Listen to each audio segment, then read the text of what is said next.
다시 여러분을 뵙게 돼서 또 뵙게 될 줄 몰랐는데 뵙게 돼서 기쁘고 근데 첫 번째 읽은 말씀이 맞나요? 좀 본문이 아닌 것 같은데 다시 한번 여기 비춰줄래요? 한번 다시 한번 읽고 같이 한번 읽겠습니다. 시작. 그러나 내가 살아난 후에 아멘. 여러분 또 못 보던 분들도 이렇게 볼 수 있어서 감사하고 또 저희가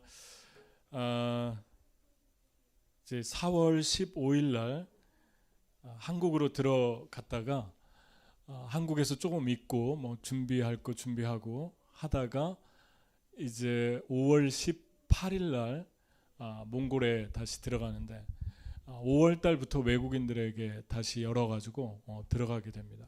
그래서 5월 달에 저희가 그 정책이 바뀌지 않고 잘 들어갈 수 있도록 계속 기도를 해주시면 감사하겠고 이 몽골이라는 나라가 아직 공산주의 정치를 계속 하고 있기 때문에 공산주의 지배는 받지 않는데 소련의 지배받던 그 잔재가 남아서 금방금방 바뀌거든요. 그래서 5월에 지금 5월 달부터 비행기가 다니고 있는데 혹시 또 다치지 않도록 계속 기도를 부탁을 드립니다. 그리고 이번에 들어가면 이제 공부를 더 열심히 해야 되고 언어 공부를 해야 되고 또 이번에는 사역도 같이 하게 될 것 같아요. 그래서 지난번에 말씀하신 대로 뭐 MIU 학생들 젊은이들 제자 양육하는 거 하고 또 하나는 그 맥이라는 단체가 있는데 Mongolian Alliance Church 그 연합 저희 교단의 선교사들이 세운 몽골 교회 지도자들이 있고 교회가 한 몽골 교회가 14개에서 16개가 전국에 있는데 그 몽골 지도자들을 훈련하고 멘토링하고 또 교회들을 계속 세워나가는 그런 사역을 저희 부부가 하게 될 것 같습니다. 장정임 사모님하고 원래 다른 선교사님 미국 선교사님이 하려고 다 준비가 돼 있었는데 그분이 이번에 4년 마치고 못 들어가게 됐어요. 개인적인 사정에 의해서 다르게 주님이 인도하셔서 그래서 이제 저희가 그 사역을 하고 저희 선교단체에서는 아마 제일 먼저 들어가는 것 같아요. 지금 선교사님들이 다 미국에 있고 그것도 되게 의미가 있는 것 같고 또 어떤 선교사님들은 오래 사역했는데 2003년에 오셔서 오래 사역했는데 비자가 안 나와가지고 또 우간다로 가시는 분도 있고 그런 상황에서 또 저희에게는 길이 열리고 지금 그런 상황입니다. 그래서 여러분이 계속 기도해 주시기를 부탁을 드립니다. 오늘 말씀에 보면 그 제목이 부활의 목적인데 예수님이 왜 부활하셨을까에 대해서 우리가 좀 생각을 해보려고 합니다. 근데 부활의 목적을 이야기하기 전에 부활의 증거들을 다시 한번 정확하게 몇 번 정도를 성경에서 부활하셔서 나타나셨나 그 부분에 대해서 저희가 보려고 합니다. 먼저는 무덤을 찾는 막달라 마리아 7 귀신 들렸던 자매죠. 예수님이 귀신을 쫓아내 주셨고 그게 그 여인에게 있어서 평생 잊지 못할 감사와 또 자유와 기쁨을 주었겠죠. 그래서 그랬는지 마지막 순간까지 무덤을 찾았고 그 무덤에서 예수님을 만나게 됩니다. 그리고 두 번째 기록은 예수님이 이제 무덤에 왔다가 천사들을 만나고 예수님이 계시지 않은 걸 보고 이제 천사들이 빨리 가서 제자들에게 전해주라라고 할 때 다시 돌아가고 있는데 그때 돌아가는 순간에 예수님이 나타나셨죠. 그래서 예수님이 그들에게 그 여인 몇 명에게 또 보이셨습니다. 그리고 또 시몬 베드로에게 나타나셨다라는 말이 한 구절이 있습니다. 그러니까 다른 사도들보다 가장 먼저 예수님의 부활을 보았던 그런 사람이 시몬 베드로입니다. 그런가 하면 엠마오로 가던 제자들 2명이 있는데 그 제자 2명이 시리에 빠져서 슬픔과 낙심과 그런 모습으로 이제 돌아가고 있는데 예수님이 같이 걸으면서, 처음에 몰라봤죠. 걸으면서 말씀을 풀어주고, 말씀을 풀어줄 때 그들의 마음이 뜨거워지고, 그리고 예수님이 그들의 집까지 들어가서 같이 떡을 떼는데 눈이 밝아져서 그때야 예수님인 걸 알게 되죠. 그리고 나서 예수님은 없어졌는데 예루살렘에 돌아가서 제자들에게 기쁜 소식을 알리게 되죠. 그런가 하면은 도마가 없을 때 11 제자인데 가룟 유다는 이미 자살을 했고요. 11 제자인데 도마가 없을 때 10명의 사도들에게 나타나셔서 평강이 있으라. 그리고 이제 그들에게 기쁨을 전해 주셨는데 그렇게 보이셨고, 도마가 자기 없을 때 그렇게 예수님 왔다 갔다 하는 걸 못 믿고 내가 만져봐야 되겠다, 내 눈으로 확인해야겠다, 그 얘기하고 있는 순간에 11명, 도마를 포함한 11명에게 나타났죠. 그래서 그 11명에게 예수님이 보여주십니다. 자신을 부활의 모습을 보여주십니다. 그리고 갈릴리로 가셔서 갈릴리에서 이제 제자들이 밤새도록 그물을 던져서 한 마리도 못 잡았는데 그때 7명이었죠. 베드로와 나다니엘과 또 야고보의 형제들과 다른 제자 2이 함께 있더니 그랬죠. 근데 그들에게 이제 예수님께서 고기를 한 마리도 못 잡은 그들에게 그물을 오른편에 던져라. 그래서 그물을 던져서 고기를 잡게 됩니다. 그래서 이번에 또 나타나신 모습이 또 여기에 있고, 그리고 또 그 유명한 베드로가 바다에 뛰어들죠. 그래서 이 모습을 우리가 만나게 되고, 또 다른 장면은 다른 성경에서 사도들과 500의 형제들에게 일시에 나타났나니 그랬습니다. 그래서 이번에는 많은 숫자죠. 500명이면 그들이 보는 데서 일시에 나타나셔서 그들에게 지상 명령 사명을 주시고 이제 떠나셨던 그런 모습이 성경에 나타나 있고, 하나 더 하자면 바울이 예수 믿는 사람들을 잡으러 가고 핍박할 때 예수님이 나타나셔서 사울아 사울아 왜 나를 핍박하느냐. 그래서 거의 이 장면을 이제 세어보면 거의 한 10여 차례 넘게 부활의 모습을 실제로 보여주셨습니다. 혹시 그걸 자신을 영이라고 생각할까봐, 환영이라고 생각할까봐 먹을 게 없느냐, 그래서 먹을 것을 갖다 주셨을 때 예수님이 음식을 잡수셨던 장면도 기록을 해놓고 있죠. 이 부분에 대해서 기독교의 그 유명한 심리학자면서 상담학자인 게리 콜린스가 무슨 말을 했냐면은, 환상이라는 것은 개인적인 것입니다. 그 본질상 한 번에 한 사람만 볼 수 있기 때문에 그렇습니다. 집단적으로 목격하는 것은 절대로 환상이 아닙니다. 그랬습니다.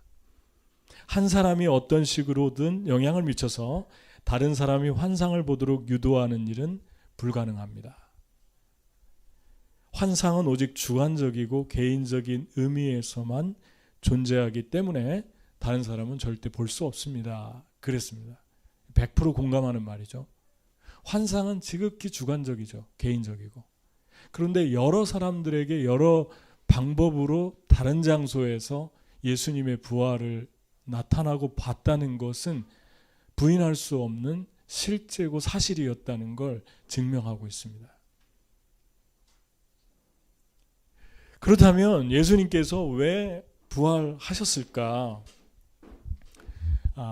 특별히 2가지를 크게, 여러 가지 이유가 있지만 가장 중요한 부분 2가지를 성경에서 말씀하고 있는데, 그 첫 번째가 요한계시록 4장 1절부터 마지막 절까지 나오는데, 특히 1절, 2절 말씀을 우리가 보려고 합니다. 4장 2절에 보면 이렇게 쓰여 있어요. 나는 곧 성령에 사로잡혔습니다. 그런데 하늘에 보좌가 하나 놓여 있고 그 보좌에 한 분이 앉아 계셨습니다. 그랬습니다.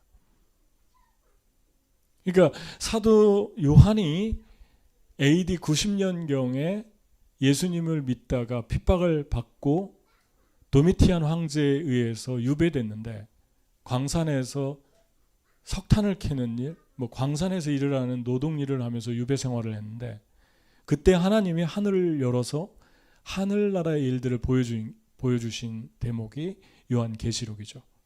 근데 그 계시록에 4장에 사도 요한이 하늘로 이끌려 올라간 장면을 지금 기록한 것입니다.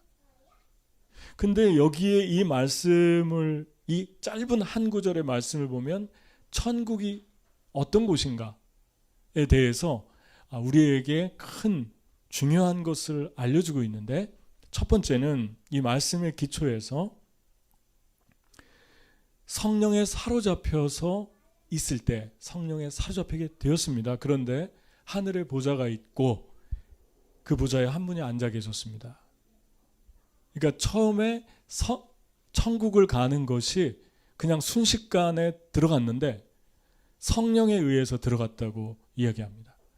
그러니까 성령을 받은 사람들은 나중에 죽든지 할 때 순식간에 천국으로 들어간다는 걸 보여줍니다. 중요한 건 성령이 있는 사람들입니다. 그러니까 성령이 데리고 가셨다는 거죠.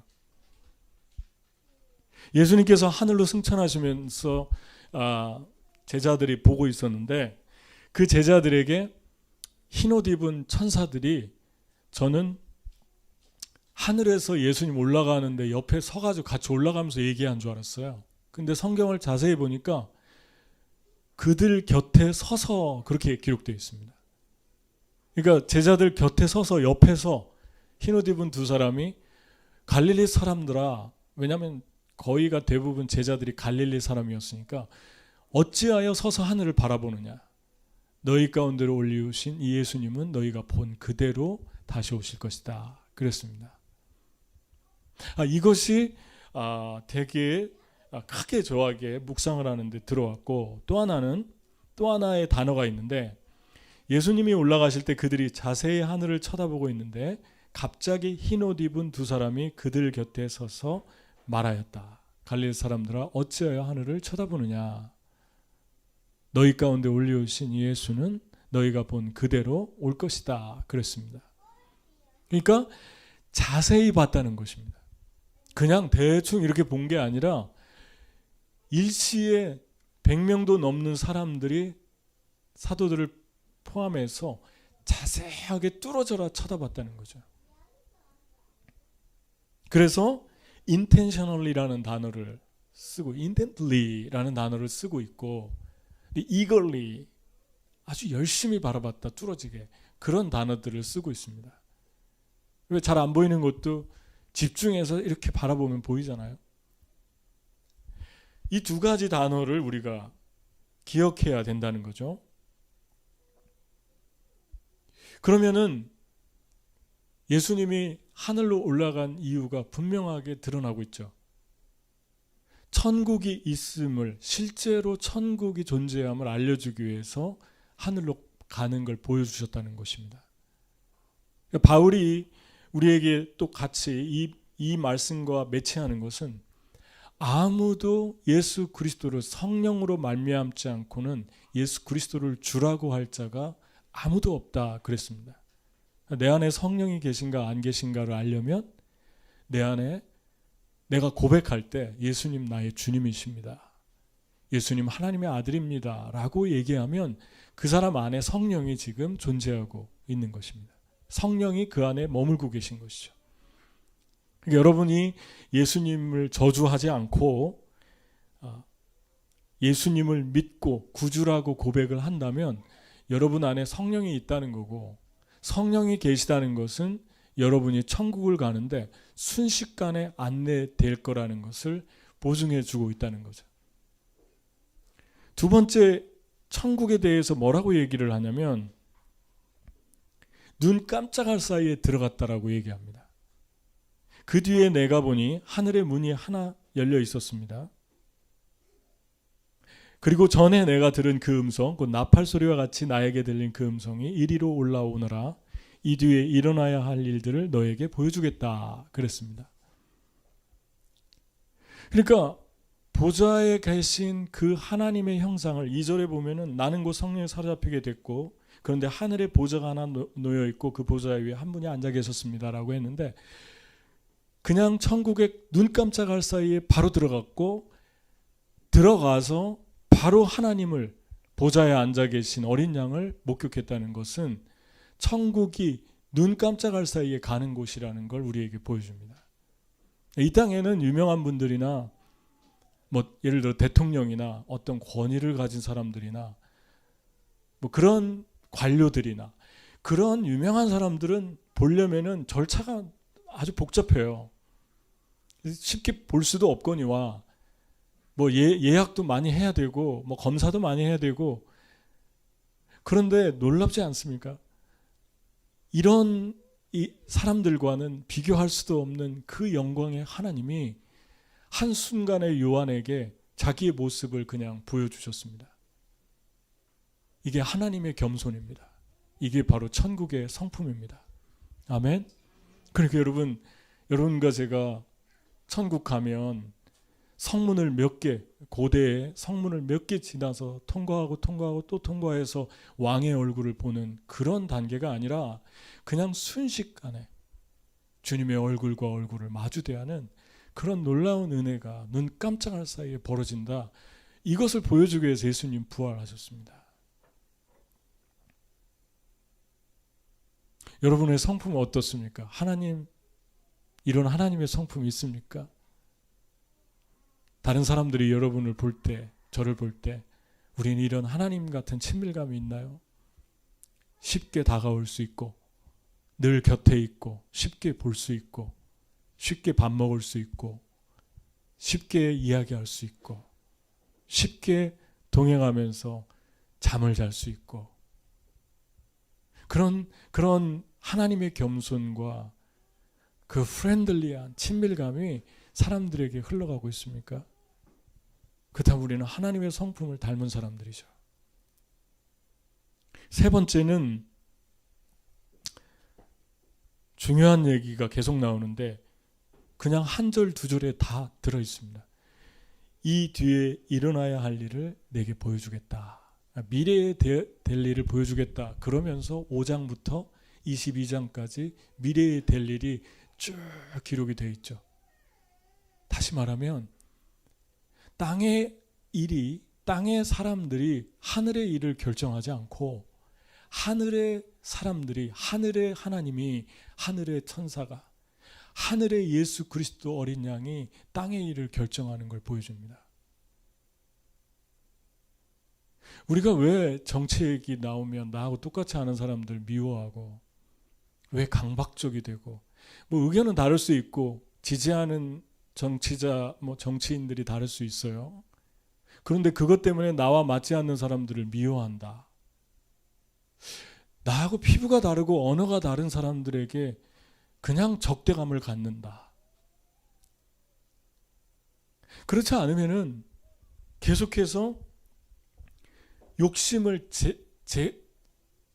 제동걸 수가 없다. 욕심이 잉태한 즉 죄를 낳고 죄가 장성한 즉 사방을 낳느니라 그랬는데 내 마음에서 일어나는 욕심을 내가 제동을 걸 수가 없습니다.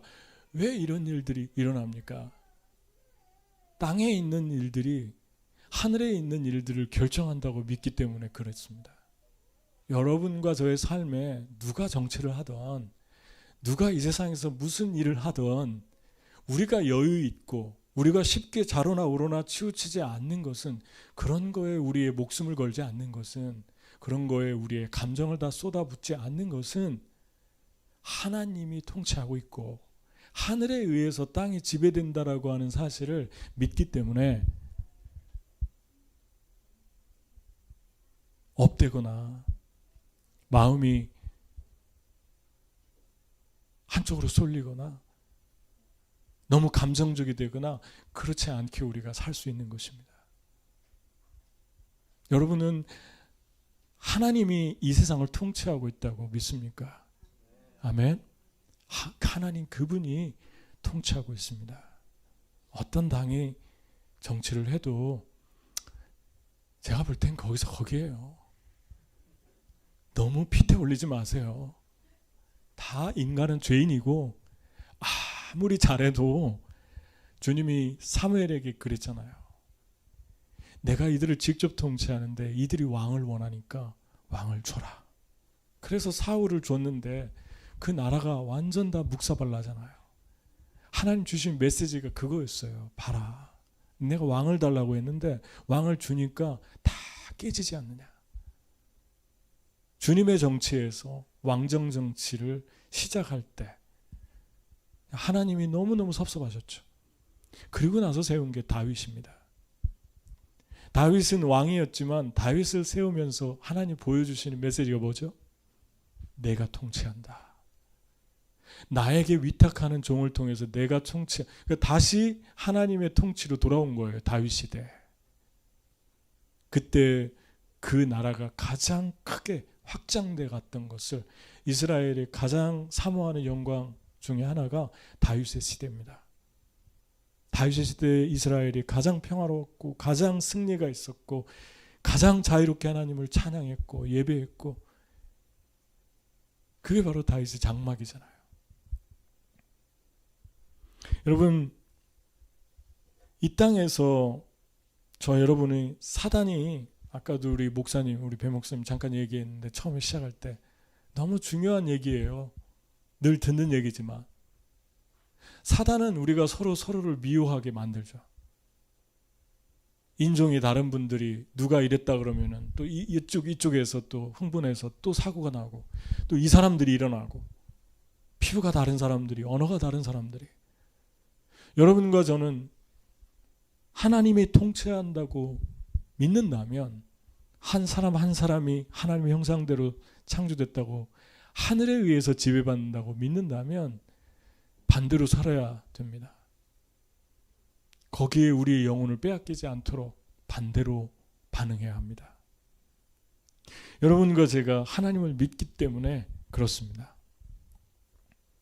이게 처음 목적입니다. 천국이 존재한다. 순식간에 들어가는 천국. 그리고 미래에 일어날 일을 보여주는 하나님이 다 계획하고 있는 그 하나님의 놀라운 섭리. 그 다음에 두 번째 마지막으로 주님이 알려주고 싶은 것은 삶 속에 부활이 있다라고 하는 것을 알려주고 싶어 하셔서 죽어서만 가는 게 천국이 아니고 부활이 아니고 우리가 살아가는 순간순간 부활이 있다. 그래서 가르쳐주기 위해서 주님이 부활하셨습니다. 첫 번째는 세 가지 부활을 성경에서 말하고 있는데 첫 번째는 기도의 부활입니다. 계시록을 중점에서 보고 있는데요. 계시록 5장 8절 책을 취하심에 내 생물과 24장로들이 어린 양 앞에 엎드려 각각 검은 고와 향이 가득한 금대접을 가졌으니 이 향은 성도의 기도드리라. 금대접에 성도 향이 가득한데 연기가 가득한데 금대접에 향이 가득한 대접을 가졌는데 그 대접 안에 들어있는 그 향기가 성도들의 기도들이라고 얘기하고 있습니다. 그 연기가 이제 여기에 올라가고 있는 그 향이 그 연기가 기도를 연기로 표현했다는 것, 기도를 향기로 표현했다는 것은 너무너무 정말 아름답고 완벽한 표현입니다. 저와 여러분이 기도하면 기도는 만질 수도 없고 눈으로 볼 수도 없고 잡을 수도 없고 냄새 맡을 수도 없습니다. 말을 몇 마디 하면은 공중으로 다 사라지는 것 같아요. 허공 속으로. 혼자 얘기한 것 같아요. 연기도 그렇잖아요. 손으로 잡을 수도 없고 눈으로 볼 수도 없고 잠깐 냄새 맡았다가 없어지잖아요. 순식간에 몇 분 만에 다 사라지잖아요. 그게 향이입니다. 그게 불을 지펴서 태우는 향입니다. 순식간에 다 없어지죠. 손에 없어서 만져지지 않고 느껴지지 않고 잡을 수 없고 볼 수 없다고 없어진 게 아니라 하나님의 나라의 금대접에 고스란히 들어있다고 기도를 표현하고 있습니다. 기도의 부활이 있음을 우리에게 말씀해 주는 거예요. 예수님께서 그래서 이 땅에 있을 때 습관을 쫓아 기도했다 그럽니다. 예수께서 습관을 쫓아 감람산에 가시며 제자들도 쫓았더니 그곳에 이르러 저에게 이르시되 시험에 들지 않기를 기도하라 하시고 저희를 떠나 돌 던질 만큼 가서 무릎을 꿇고 기도하며. 습관을 쫓아. 습관의 특징이 뭐죠? 습관의 특징은 안 하면 못 견디는 거예요. 운동도 악기도 일도 또 음식도 먹는 것도 한번 습관이 되면 안 하고는 절대 못 견디는 것입니다. 예수님은 기도 안 하고 못 견디시는 삶을 우리에게 보여줬죠. 새벽에도 일어나 조용한 곳으로 가셨고 감람산에 사람들이 다 집에 갈 때 혼자 저녁을 세워서 밤새 기도했고 예수님은 그런 기도 이 땅에서 많이 우리에게 하시는 모습을 보여줬는데 그 기도가 다 응답됐던 것을 우리가 볼 수 있습니다. 전에도 얘기했지만 베드로가 예수님 다 다른 사람 버려도 나는 예수님 안 버릴 거예요 그랬을 때 예수님께서 사단이 너를 청구했는데 네가 넘어지지 않도록 기도했다. 너는 넘어진 후에라도 다시 일어나 형제를 굳게 해라. 내가 미리 기도해놨다. 이렇게 기도가 이루어졌잖아요. 베드로가 일어나서 예수님이 기도한 대로 다시 회복되고 수천 명, 수만 명을 주님께로 돌이키게 하는 그 놀라운 기도의 성취를 우리가 보게 됩니다. 종려나무 가지를 흔들면서 예수님 다윗의 자손이 오시옵소서. 지난주일 종려주일이잖아요. 호산나 호산나 외쳤는데 단 며칠 만에 예수님이 십자가에 못 박힐 때 빌라도에게 정죄를 받고 넘겨졌을 때 십자가에 못 박으라고 소리 지른 사람이 종려나무를 흔들었던 사람들이에요. 그죠? 바리새인들한테 속아가지고 종교 지도자들한테 영향을 받아서 분별하지 못하고. 근데 거기에 끝이 아니잖아요. 예수님이 그런 사람들의 모습들을 다 알면서 왜 그 사람들의 찬양을 받았을까? 왜 그 사람들의 기도를 받았을까? 왜 우리의 기도를 받을까? 왜 우리의 찬양을 받을까? 주님 자주 배반할 거 다 아시는데. 근데 이야기의 끝이 그게 아니잖아요. 사도행전에 가면은 베드로의 설교를 듣고 3,000명이 우리가 어찌할까 하는데 그 사람들이 어떤 사람들입니까? 그 사람들이 며칠 전에 예수님 십자가에 못 박으라고 한 사람들이에요. 종려나무 들고 흔들렸던 사람들이에요. 이야기의 끝이 그게 아니잖아요. 그 다음에 그들이 열방으로 예루살렘에 핍박이 나왔을 때 흩어져서 예수님의 사랑을 전하다가 몸과 복음으로 삶으로 전하다가 순교하며 죽어갑니다.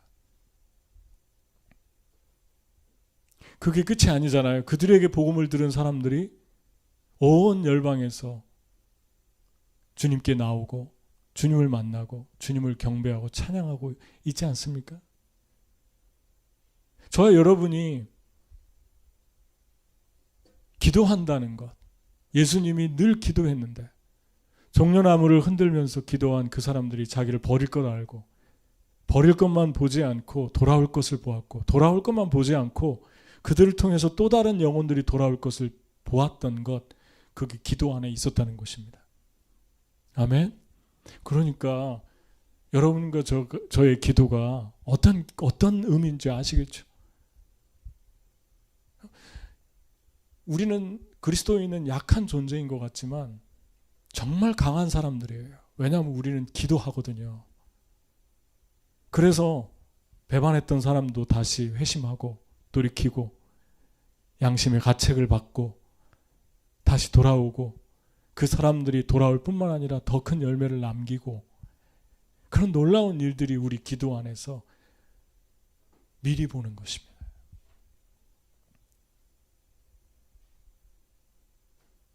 아멘. 그런데 여러분, 이러한 하나님의 기도의 부활이 우리 가운데서 일어나는 것을 봅니다.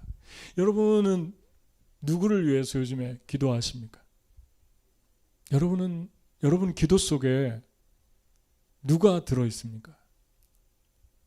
그리고 그 기도를 하고 나면 공중으로 없어지지 않고 손으로 만질 수 있고 눈으로 볼 수 있고 냄새 맡을 수 있다는 걸 여러분 믿어지나요?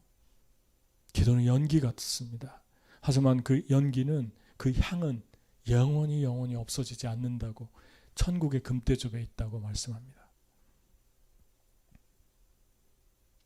그러니까 어려워도 기도만 하면 돼요. 그 기도는 다 이루어집니다. 우리는 밥만 먹고 사는 게 아니고 우리가 한 기도를 먹고 사는 사람들입니다. 아멘. 오늘 저는 아주 기쁜 이스터 주일인데 또 하나 큰 기쁨이 있는 것은, 목회를 하면서 가장 기쁜 순간 중에 하나가 누군가 회심을 하고 자원해서 세례받겠다고 나오는 분들이에요. 그때 참 열매 같고 기쁘고 세상 다 얻은 것 같고 뭐 그렇습니다. 근데 오늘 오후에 지금으로부터 한 15년 전에 우리 교회에 나와서 예수님을 만나고 예수님 믿고 진짜 중생하고 거듭났을 뿐만 아니라 스몰그룹 리더가 되고 하나님께 정말 헌신했던 그 젊음을 드렸던 자매가 믿지 않은 형제랑 결혼을 했는데 조금 걱정이 됐죠. 그런데 결혼을 하고 저희 교회에 나오다가 형제가 외국인이기 때문에 이제 영어 교회로 나가셨어요. 근데 연락이 왔어요. 오늘 자기 형제와 자녀 3명이 세례받고 싶다고, 자원했다고, 남편이 자원했다고, 전혀 예수님을 알지 못하는 가정에 들어가서 예수님을 믿고 자녀들 3명과 남편이 세례 좀 받았으면 좋겠다고. 근데 코비드 시대니까 잘 못 나오고 하니까 교회도 못 나가고 그렇겠죠. 그래서 오늘 예배가 끝나고 오후에 가서 세례를 주게 됐습니다. 얼마나 이 자매가 중심을 잃지 않고 기도했을까. 믿지 않는 사람들하고 같이 말도 안 통하고 얘기를 해도 얘기가 안 통하는 그런 세월을 오래 살았을 텐데, 그러다 보면 나도 그냥 대충 마음이 흐트러지기 마련이고, 그리고 그냥 잊혀지기 마련인데, 주저앉기 마련인데, 얼마나 많은 기도의 시간들을 골방에서 보냈을까. 가족을 위해서, 남편을 위해서. 너무 감격스럽지 않습니까? 너무 감사해요. 지금도 눈에 선해요. 처음에 교회 나와서 예수님 믿고 감격하고 사도행전처럼 살았던 그 모습이 너무 아름다웠는데 지금도 눈에 선해요. 너무너무 감사하고 기쁜 거예요. 여러분의 삶에서 어쩔 수 없이 믿지 않는 사람과 교제를 하게 되고 만날 수도 있습니다. 이왕이면 믿는 분들하고 하는 게 좋겠죠. 너무 힘이 들고 오랜 세월이 걸릴 수도 있기 때문에. 하지만 정말 기도하고 그런 가운데 이미 들어가 있는 분들이 계시다면 기도하고 또 기도하고 포기하지 않고 중심을 지키고, 그러면 주님께서 그 기도의 부활을 우리에게 보여주신다는 것입니다. 두 번째는 심은 복음의 부활입니다. 이 요한계시록 5장 9절에 보면 그들은 이런 말로 새로운 노래를 불렀습니다. 사실은 요한계시록을 읽어드리고 싶었는데 너무 본문이 많아서 제가 안 읽은 것뿐이에요. 요한계시록까지 읽었다고 생각하시면서 들으시면 되겠습니다. 주님께서는 그 두루마리를 받으시고 봉인을 떼실 자격이 있습니다. 주님은 죽임을 당하시고 주님의 피로 모든 종족과 언어와 백성과 민족 가운데서 사람들을 사서 하나님께 드리셨습니다. 이게 노래거든요. 24장로와 네 생물 천사들이 부른 노래의 가사입니다. 하늘나라에서 사도 요한이 본 광경은 보좌에 하나님이 계시고 그 어린 양이 계신데, 그때 그들이 이 세상에 존재하는 수많은 단어와 문장들이 있는데 그 단어와 문장 중에서 오직 한 가지 주제를 높이고 있는데 당신의 피로 민족과 열방과 종족 가운데 사람들을 사서 우리는 값없이 받아서 무료로 받았는데 샀다라고 표현합니다. 왜냐하면 우리는 값없이 받았지만 예수님의 하나님의 측면에서 보면 대가를 지불한 거거든요. 그래서 우리를 그냥 값없이 얻었다. 내 자녀들을 값없이 내가 되찾았다가 아니라 대가를 지불하고 바꿨다. 내 아들의 피로. 아멘. 샀다라고 표현하는 거예요. 근데 그 하고 많은 언어들 중에 지구상에 존재하는 그 문장들 중에 한 영혼이 예수님의 피로 씻김받고 구원받은 것을 찬양하고 있다는 것을 절대로 한순간도 놓쳐서는 안 되는 메시지입니다. 그게 계시록의 찬양입니다. 여러분과 제가 매 주일날마다 매 모일 때마다 이런 찬양이 있어야 합니다. 한 영혼을 사서 한 영혼을 구원하시고 그들의 생애를 바꿔놓으시고 지옥에서 천국으로 옮겨놓으신 예수님, 주님의 이름은 거룩이십니다. 주님을 찬양합니다. 아멘. 그 찬양의 제목, 가사, 그러니까 어떤 것에 가치를 두나 여러분 아시겠죠? 성경이 지금 어디에, 천국이 어디에 가치를 두나 아시겠죠? 이 어마어마한 계시록에, 이 어마어마한 천국의 광경에 이 말씀이, 이 찬양이 기록되고 있습니다.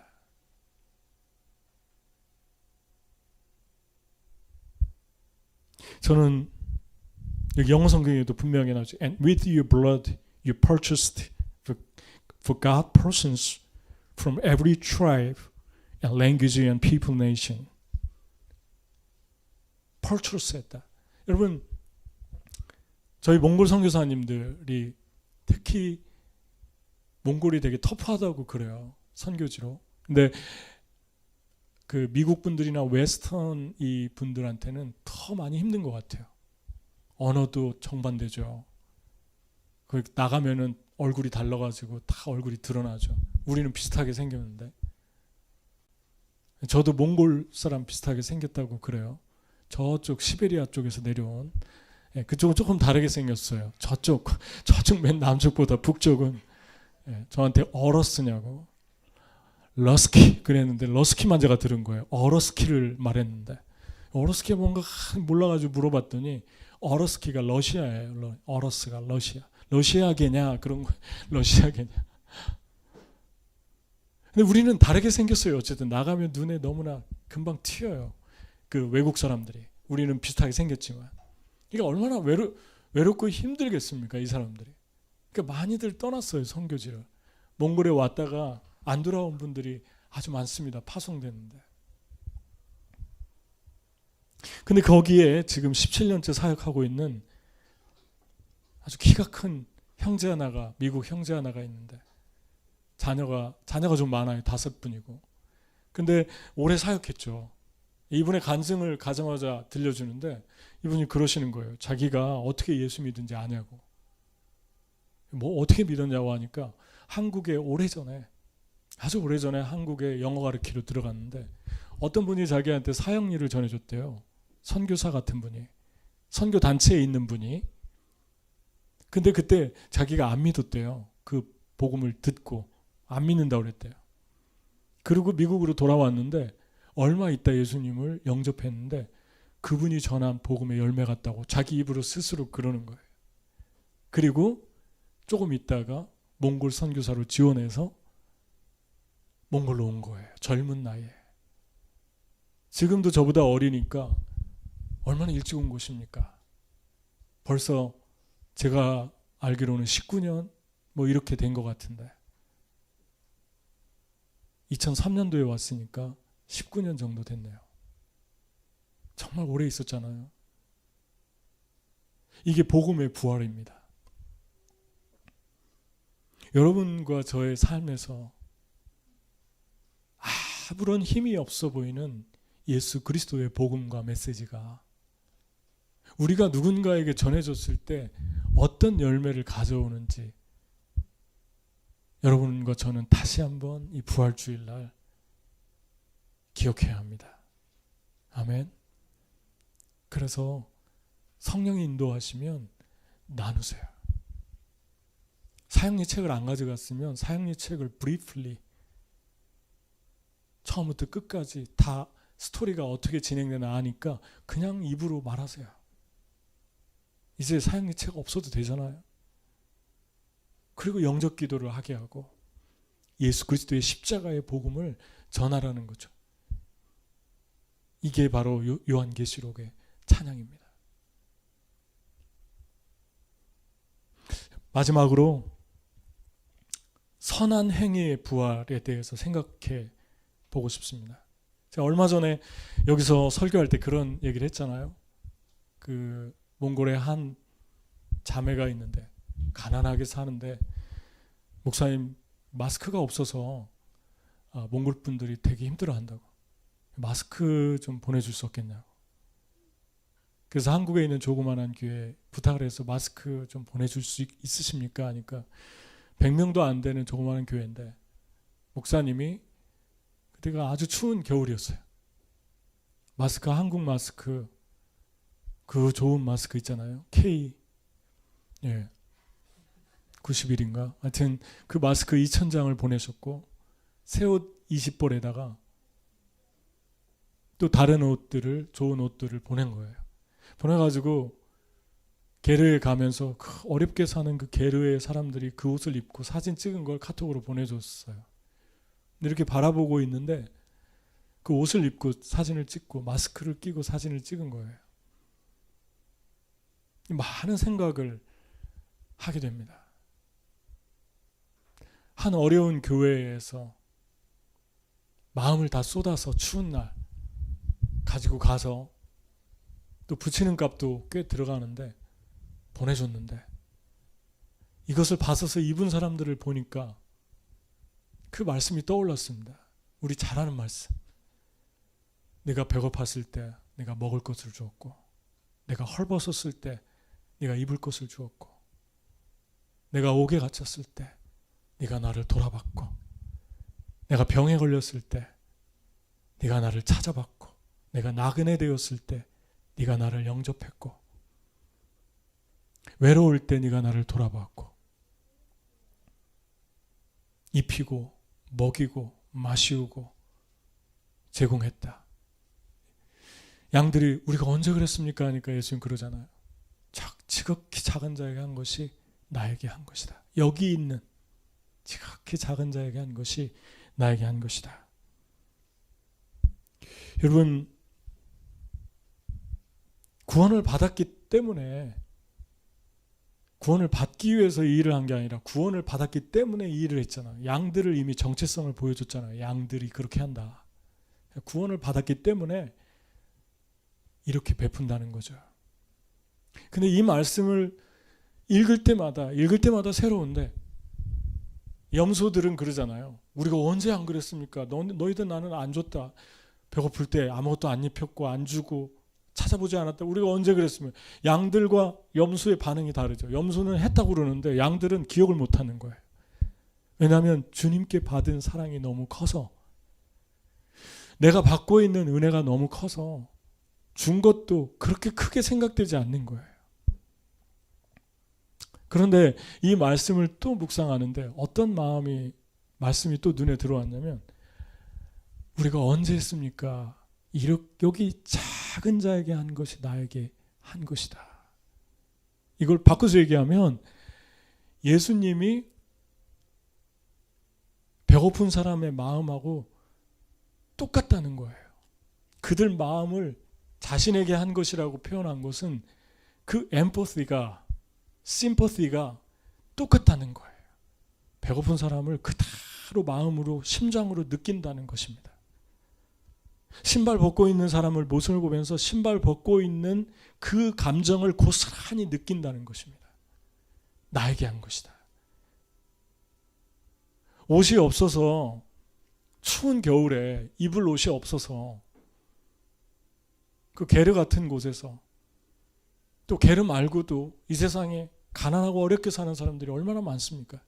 그러한 사람들의 이불도 없고 입을 옷이 없는 그 영하 30도 40도 된 사람들의 마음을 고스란히 그대로 느낀다는 것입니다. 아무도 찾아오는 사람이 없는데, 가족도 없고 아무도 없는데 혼자 병원에 있는 사람들의 마음을 고스란히 느낀다는 것입니다. 우리는 느끼고 있는가? 저 사람의 그 고통을 그냥 느끼고 있는가? 크리스찬이기 때문에 해야 된다라고 해서 하는가? 아니면 느낌조차도 없는가? 왜냐하면 너무 배가 불러서, 너무 많이 받아서 이제 그런 사람들의 마음이나 생각을 전혀 느낄 수가 없는 거예요. 내 생활이 느끼기에는 너무너무 멀리 와버렸어요. 높은 곳으로. 그래서 느낄 수가 없어요. 나는 지금 딴 세상에 살고 있어요. 더 높은 곳을 향해서 전진만 해야 될 뿐이에요.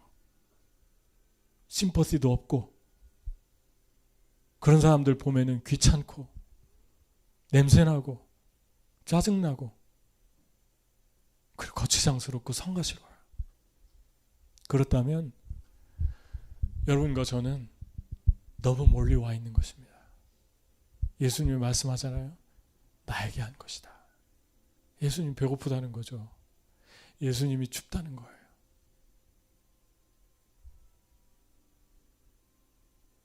여러분과 제가 이런 분들을 보면서 느끼기만 할 뿐만이 아니라 움직이는 수고, 나누는 희생, 그리고 함께 베풀고 시간을 보내고 함께 같이 있어주고 외로울 때 연락해주고 그런 심퍼티, 나에게 한 것이다. 그것을 주님이 부활시키겠다고 말씀합니다. 내가 그들에게 상을 잃지 않을 것이다. 내가 목마를 때 냉수 한 그릇 준 상을 잃지 않을 것이다. 여러분, 우리가 생각하는 것보다 이 시대 직장을 잃은 사람도 많고 재정이 어려운 사람도 많고 또 주변에 이 지구상에는 가난하고 힘들고 하루하루가 너무 힘겹게 살아가는 사람들이 너무 많습니다. 그런 사람들에게 나는 세 번째 부활을 믿는가? 내가 주었을 때 하나님이 열매 맺게 하실 것을 믿는가? 그걸 생각해보는 부활절이 됐으면 좋겠어요. 이러한 것들이 크리스마스 날 이벤트가 되지 않도록 12월 달만 바짝 크리스마스 날 잠깐 나누는 이벤트가 되지 않도록 어쩌면 정말 부활주일 날 해야 될 일이라고 저는 생각합니다. 복음을 나누고 어려운 사람들에게 물질을 나누고 주님이 배고픈 사람에게 빵을 줬으니까 우리도 말로만이 아니라 복음만이 아니라 실제로 내 주머니를 열어서 너무 많이 받은 거, 너무 많이 축복이 넘치도록 쌓여진 거. 저 여러분은 좋은 가정에서 태어나서 그다지 큰 문제 없이 학비를 받고 공부를 하고 많은 사람들이 우러러보는 그런 삶을 살고 있습니다. 태어났는데 부모가 그래도 괜찮게 살고 그러한 거에 대해서 누군가의 희생이 있었고 누군가의 깊은 보이지 않는 곳에서 손가락을 다치고 발가락을 다치면서 어려워했던 그런 사람들이 있었다는 것을 한순간도 잊어서는 안 됩니다. 기회가 주어지면 그분들도 저와 여러분들처럼 그렇게 편안하고 멋지게 높은 정상에서 살아갈 수 있는 사람들이에요. 게을러서만이 아니라 악한 구조가, 이블 시스템이, 아무리 발버둥 쳐도 헤어나지 못하게 하는 그런 이불 시스템에 갇힌 사람들이 이 세상에는 너무 많습니다. 아무리 발버둥 쳐도 태어날 때 카르마면 그 카스트 제도, 태어날 때부터 무슨 계급이라고 하죠? 천민 계급이면 헤어날 수가 없는 그 시스템이 있다는 걸 잊어서는 안 됩니다. 태어날 때부터 게르고 유목민 안에 있었고. 여러분, 이제 하나님께 너무 많이 받았는데, 받고 있는데 우리 것을 더 많이 나누는 부활, 이 두 가지 목적, 천국이 존재한다. 너 안에 있는 성령이 너를 천국까지 데리고 갈 것이다. 그게 첫 번째 목적이고, 두 번째는 부활이 있다. 기도의 부활이 있고, 네가 심은 복음의 부활이 있고, 그리고 선행의 부활이 있다. 그것을 한시도 잊지 않고 계속해서 이 두 가지 목적을 향해 살아가는 저와 여러분 되기를 축복합니다. 저는 다시 이제 몽골로 향하는데 너무 기대됩니다. 설레입니다. 또 어떤 열매를 주실까? 또 어떤 사람들을 입히게 하고 먹이게 하실까? 나 같은 것을 통해서 이런 일을 하시는 그 주님이 기대됩니다. 우리 MMC를 통해서 기도와 서포트를 받게 하시는, 어떻게 받게 하실까? 그 주님이, 여러분과 저의 기도가 어떻게 모아져서, 우리의 주머니에 물질들이 어떻게 모아져서 한 사람이 살아날까 기대됩니다. 같이 기도하겠습니다. 세 가지 적용을 해봅시다. 부활주일날 물질적으로 내가 돌아봐야 할 사람은 누군가? 부활주일 복음을 전해줘야 할 사람은, 한 사람은 누군가? 부활주일 내가 포기하지 말고 더욱 힘을 내어야 할 기도는 무엇인가? 우리 같이 기도하겠습니다.